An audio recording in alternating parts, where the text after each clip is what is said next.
Hey Midway, this is Mrs. O'Brien. I teach fourth grade, and I'm excited to read to you chapter 20 from Charlotte's Web, The Hour of Triumph. Special announcement, said the loudspeaker in a pompous voice. The management of the fair takes great pleasure in presenting Mr. Homer L. Zuckerman and his famous pig. The truck bearing this extraordinary animal is now approaching the infield. Kindly stand back and give the truck room to proceed. In a few moments, the pig will be unloaded in the special judging ring in front of the grandstand, where a special award will be made. Will the crowd please make way and let the truck pass? Thank you. Wilbur trembled when he heard this speech. He felt happy but dizzy. The truck crept along slowly in low speed. Crowds of people surrounded it, and Mr. Arabelle had to drive very carefully in order not to run over anybody. At last, he managed to reach the judges' stand. Avery jumped out and lowered the tailgate. "I'm scared to death," whispered Mrs. Zuckerman. "Hundreds of people are looking at us." "Cheer up," replied Mrs. Arabelle. "This is fun." "Unload your pig, please," said the loudspeaker. "All together now, boys," said Mr. Zuckerman. Several men stepped forward from the crowd to help lift the crate. Avery was the busiest helper of all. "Tuck your shirt in, Avery," cried Mrs. Zuckerman, "and tighten your belt. Your pants are coming down." "Can't you see I'm busy?" replied Avery in disgust. "Look," cried Fern, pointing. "There's Henry." "Don't shout, Fern," said her mother, "and don't point."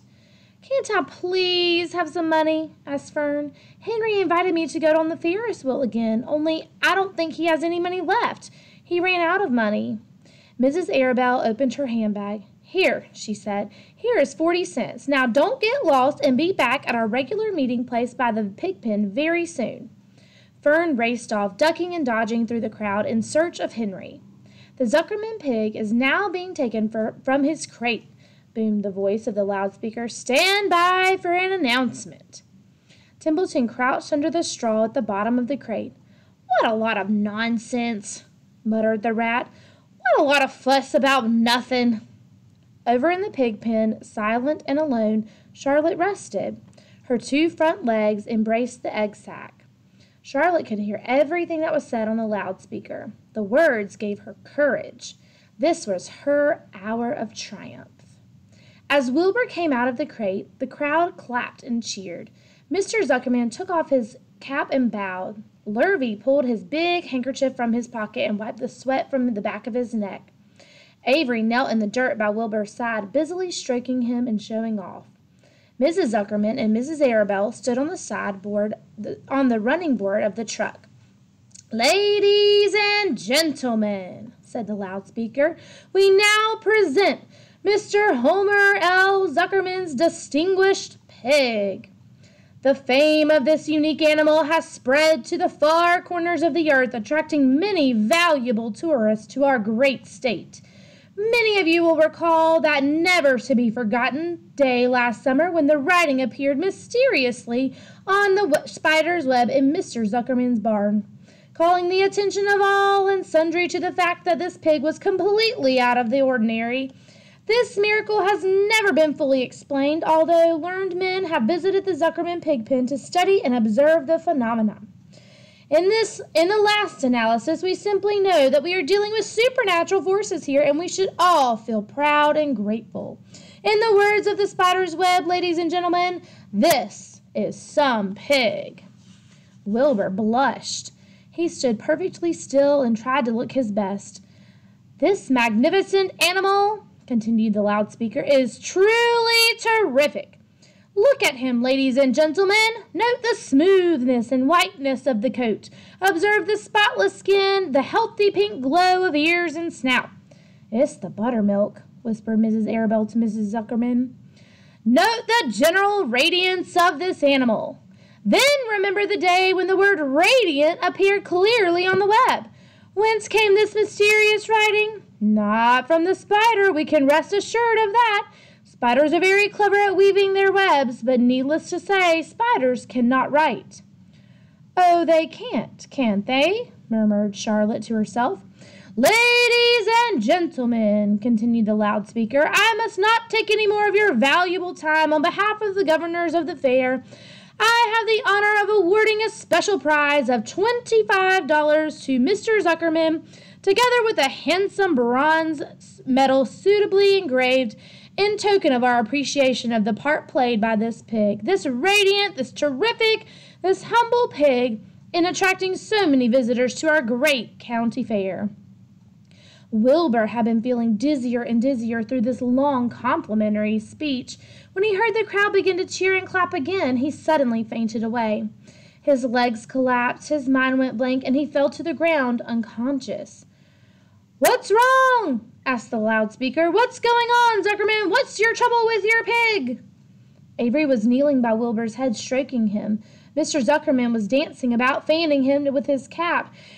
"He's all right," cried Mr. Zuckerman. "He gets those spells. He's modest and can't stand praise." "Well, we can't give a prize to a dead pig," said the loudspeaker. "It's never been done." "He isn't dead," hollered Zuckerman. "He's fainted. He gets embarrassed easily. Run for some water, Lurvy." Lurvy sprang from the judge's ring and disappeared. Templeton poked his head from the straw. He noticed that the end of Wilbur's tail was within reach. Templeton grinned. "I'll tend to this," he chuckled. He took Wilbur's tail in his mouth and bit it just as hard as he could bite. The pain revived Wilbur. In a flash, he was back on his feet. "Ouch!" he screamed. "Hooray!" yelled the crowd. "He's up! The pig's up! Good work, Zuckerman! That's some pig!" Everyone was delighted. Mr. Zuckerman was the most pleased of all. He sighed with relief. Nobody had seen Templeton. The rat had done his work well. And now one of the judges climbed into the ring with the prizes. He handed Mr. Zuckerman 2 $10 bills and a $5 bill. Then he tied the medal around Wilbur's neck. Then he shook hands with Mr. Zuckerman while Wilbur blushed. Avery put out his hand and the judge shook hands with him too. The crowd cheered. A photographer took Wilbur's picture. A great feeling of happiness swept over the Zuckermans and the Arables. This was the greatest moment in Mr. Zuckerman's life. It is deeply satisfying to win a prize in front of a lot of people. As Wilbur was being shoved back into the crate, Lurvy came charging through the crowd carrying a pail of water. His eyes had a wild look. Without hesitating a second, he dashed the water at Wilbur. In his excitement, he missed his aim, and the water splashed all over Mr. Zuckerman and Avery. They got soaking wet.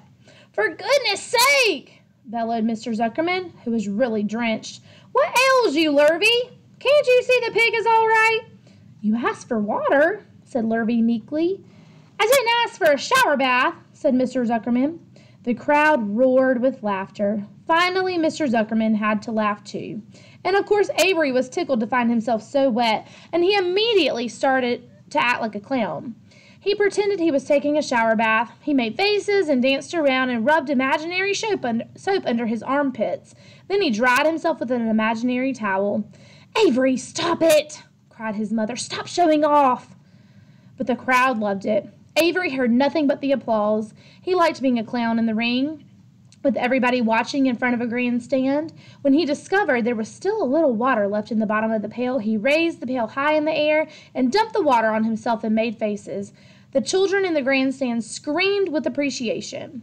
At last, things calmed down. Wilbur was loaded into the truck. Avery was led from the ring by his mother and placed on the seat of the truck to dry off.